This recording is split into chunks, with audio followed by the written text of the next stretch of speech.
Hello, welcome back. I'm Lady Darcy Darkness, and this is Confessions from the Darkside.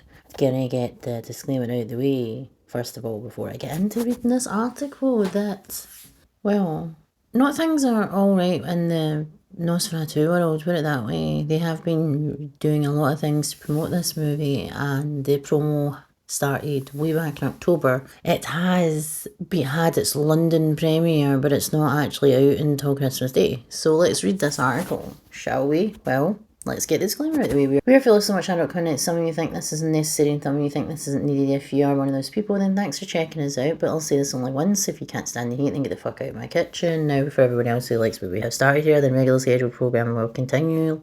Shall we get started? And are we ready? So, an article came up in my feed and it said Nosferatu's director's ideas clashed on the depiction of Count Orlok. Now, again, the director, it's his job to direct his people in front of the camera, from behind the camera. And as you know, Nosferatu is a movie. It's been out for 102 years. And the original, obviously, Nosferatu and everything like that. Vampires are based around Nosferatu and Dracula and everything like that. So, let's see what this international the news says about it, because there's been all this positivity, and remember, when there's so much positivity about a movie and the surroundings of its promotion, usually means it's shit. And also there's other things that are at play here. So let's see. It says Bill Skarsgard worked with an opera coach to deepen his voice for Count Orlok, yet he couldn't do this when he did it since he sounded like a child and sounded funny. So let's see. Nosferatu actor Bill Skarsgard and director Robert Eggers were clearly not on the same page when it came to the portrayal of vampire Count Orlok in the film. Eggers had a completely different approach about the personality of Orlok in the horror film, just because he was really tired of heroic and sad vampires, which is not true, because, again, there's so much you can say by people thinking that vampires are sad. When you think about it, they're lonely, because they're an entity that they don't wish to actually usually put on other people. Some people would love to live forever, but imagine living forever and you're alone, and everybody that you've loved, you've lost. Whether you've turned them or not, they could have lost over time. So it's a very, very, very lonely and sad life to actually lead. And what were they trying to do? Make them fucking happy? That's the thing. It's like, you can still be sad, happy and creepy. You don't need to be happy about it, but hey. His idea was to depict a villain as demonic as it could be. And again, technically vampires would be cutthroat, because they are entities of the night.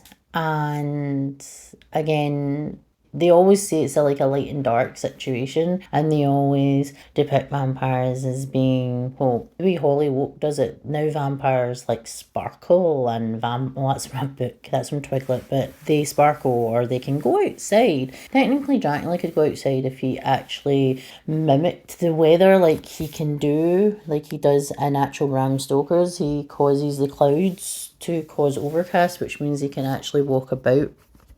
But hey, they're trying to make him be demonic. But the It still had a completely opposite perspective. And again, he's the actor, and if he has had any input in any of the reboots that he's done, then no wonder they bombed. He's an actor. Not all actors have the ability to basically guide, to teach, to basically be the director. A lot of people seem to think that they can. There's a special place, again, in Hollywood for people who are like super talented, who can do everything. But we do that, and we have that in life.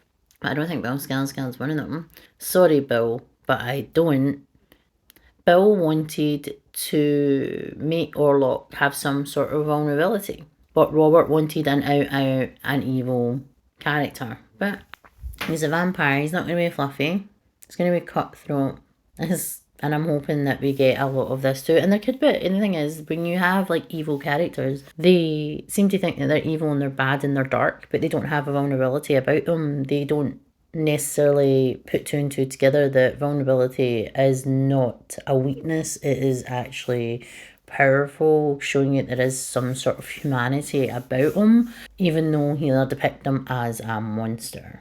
And technically he was once human, so he's not a complete monster. So I could literally go down a massive tangent about vampires and their mythology and how they're depicted these days, and how I'm not a fan of it. I could literally be here all day. The director in a statement told SFX magazine, because I'm so tired of the heroic and sad vampires, I just was like, he's a demon, he's so evil. But Bill was like, yeah, but there needs to be sometimes needs to be sometimes where he has some kind of vulnerability. It's very subtle and it's not there often, but it is enough, he added. The 34-year-old actor worked really hard on the character and he wanted to look as real as possible, believing what specifically on his voice. He was focused on deepening his on the voice as much as possible, and again, a deep voice can do something, but pulling it off is another.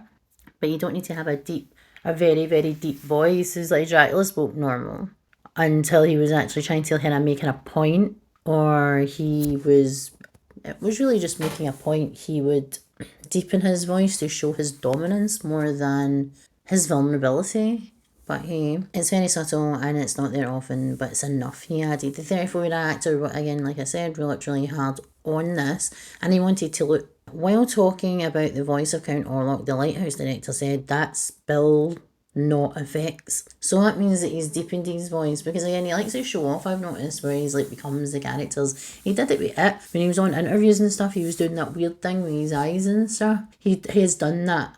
And that's like, again, kind of exhibitionism, where he's literally wanting people to look at him and show that he is like this method actor. And again, all the Skarsgard family are incredibly talented, but I feel like their dad has all the talent, and the family seem to have like a little bit of everything basically, but they're still not the dad.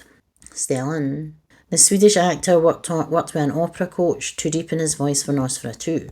That's basically what the article is about. The article is about the fact that he had a different version of Nosferatu, shock horror, too many cooks. And the director, who's probably been thinking about doing this movie for a hell of a long time, had this image and this vision of what Nosferatu would be for him, and how he wanted to bring his version to the big screen. And then you get a name like Bill Skarsgård saying, but no, I want him to do this.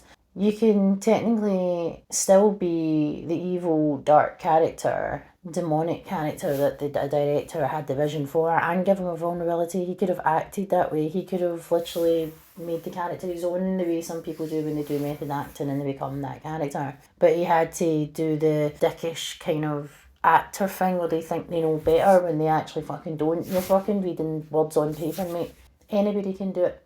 Doesn't mean anybody can do it well, but there's ways to do things. Am I looking forward to Nosferatu? No. It's kind of like the way they did with The Crow, that he was going to be like the best Brandon Lee and that FK Twigs was going to be the best Shelley. No one gave a fuck. Everybody wanted them to die. Once it's the same, he made us laugh at a child killer. He made us laugh at someone who was terrorising children and continues to terrorise children every 27 years and kill them. But we were laughing with him instead of being scared of him. And that's what he did when he ruined it for everyone.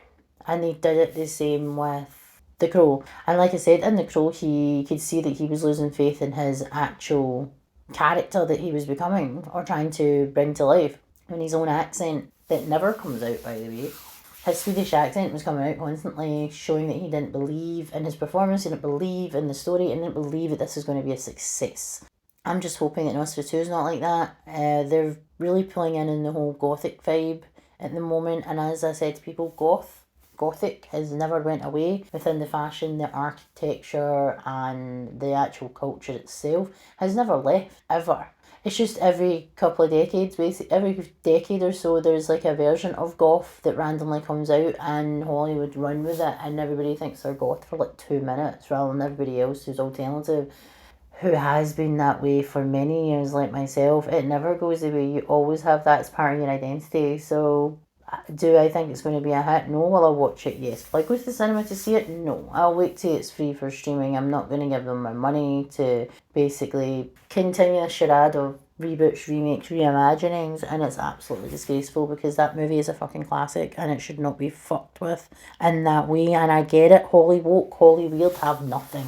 They have nothing whatsoever. They have no good ideas, no great ideas, no nothing new, nothing imaginative. The people around the tables are basically there because they've been put there because of other people's money or other people's sway, and that needs to fucking stop. Because we're not going to get out in this rut of reboots, reimaginings and remakes if we don't think outside the fucking box. What do you think about Nosferatu? Are you looking forward to it? Are you looking forward to Bill Skarsgård failing to bring another character to life, should I say, to the big screen? Will we be laughing at him like we did in It?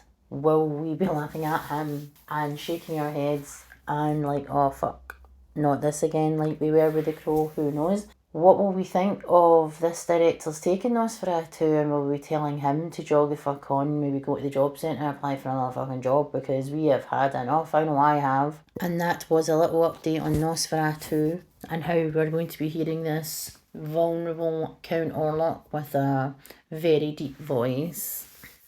Because apparently Bill Skarsgard knows Count Orlok and the history of vampires and mythology. He knows it better than maybe the director or anybody else who's involved in this movie and this universe. I don't know if this is going to be a one-off movie, or they're going to maybe try and do that Hollywood thing where they pull sequels and prequels and reimaginings for the future. Who the fuck knows? But from the pictures and stuff, people did the same thing when we saw The Crow, and they were just like, what the fuck?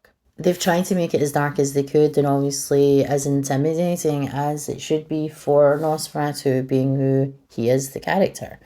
But it's Bill fucking Skarsgård. I love Bill when he's in other things. But when he's doing remakes and reboots, it's laughable for us, an actor of his talent and obviously his family, that I know people have got to work, but what the fuck? It was like, there must be other projects you can actually, bring to life, other projects that you can actually do that are going to be successful. Yet you're basically becoming the reboot killer, mate, and you really need to fucking stop. This year has been full of reboots and remakes and sequels and all that shit. Prequels as well. And now next year in 2025, which is literally less than a month away, that we are going to be getting subjected to remakes, sequels to old franchises as a semi-soft reboot. Old characters coming back to new movies in the same universe of the old. We're not getting out of this rut, really. And it's not just in horror, it's everywhere. So, I'm Lady Darcy Darkness, and this is Confessions from the Darkside, and this is Hawtt from the Other Side, Nosferatu Update 2024, December 2024. And I will see you in the next one, where we can discuss and break down even more news from the other side. Later.